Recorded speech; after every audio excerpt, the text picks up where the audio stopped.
Assalamualaikum. Hari ini saya nak tunjuk cara penjagaan untuk tanaman dalam pasu. Tapi sebelum tu saya akan terangkan pasal petua atau tips untuk bagi menanam tanaman di dalam pasu. Sekarang ni saya ambil pokok, sejenis pokok Drosera species yang dikenali sebagai corn plant. Sebelum tu saya akan tunjuk tips bagi menanam tanaman di dalam pasu. Sekarang saya akan terangkan tips bagi menanam tanaman di dalam pasu.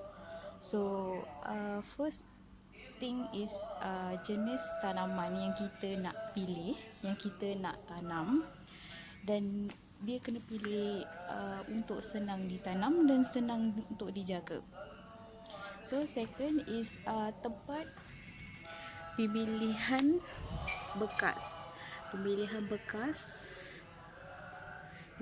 bekas tanaman seperti di dalam pasu, banyak lagi dalam jenis pasu pun banyak juga. Yang ketiga pula mengenai medium tanaman. Medium tanaman ni seharusnya disarankan menggunakan tanah atas topsoil dengan campuran kompos. Itu sesuai untuk tanaman di dalam pasu.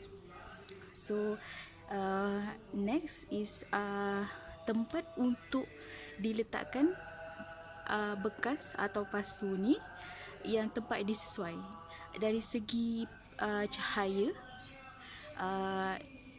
Lagi sesuai kalau mendapat cahaya yang disarankan. Kalau setiap pokok ada dia punya keperluan cahaya, dan keperluan untuk pokok Drosera species ni tidak memerlukan cahaya yang terlalu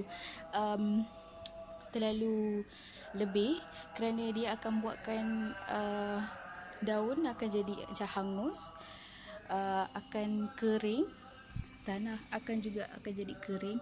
Sebab itu selepas ini saya akan tunjukkan cara penjagaan dari segi penyiraman dan cara untuk membuang daun-daun yang kering, daun-daun yang hangus.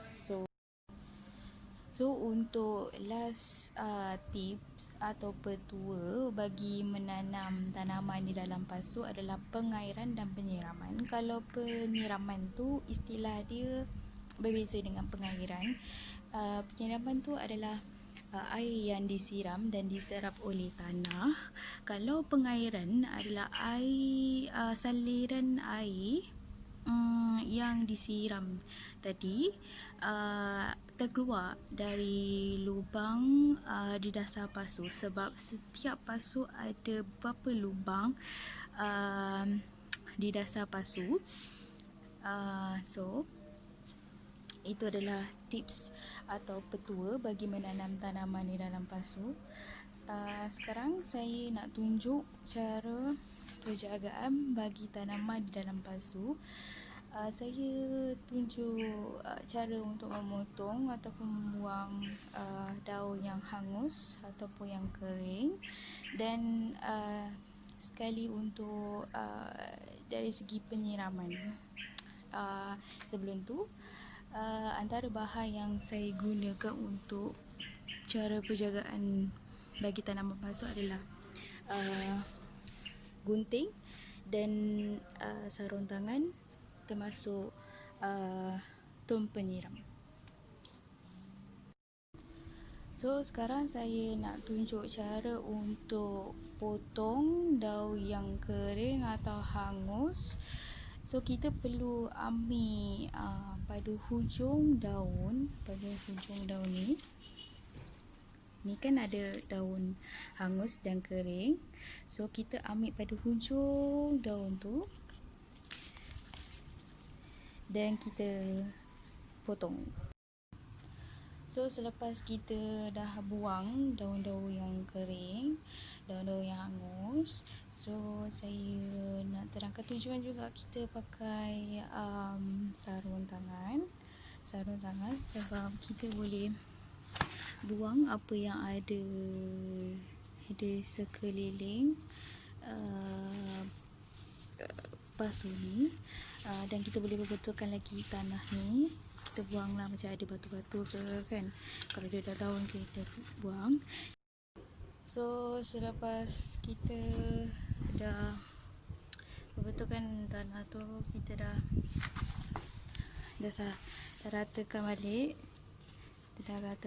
So kita boleh melakukan penyiraman, dan selepas penyiraman tu kita akan selesai untuk cara penjagaan dan sedikit petua bagi tanaman di dalam pasu. So sekarang kita siap.